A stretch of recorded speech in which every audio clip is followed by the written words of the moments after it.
button head screws, also called wafer head screws, lath screws, and truss head screws, including self-tapping screws and self-drilling screws. Self-tapping screws are directly threaded after the head of the screw is made. Tapping screw display.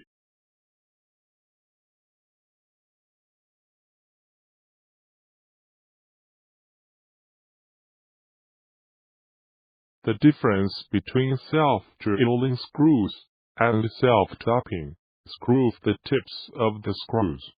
When the head of the screw is made, it needs to be drill-made and then threaded. Self-drilling screw test.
In our exports, customers' demand for self-tapping screws is higher than that of self-tapping screws.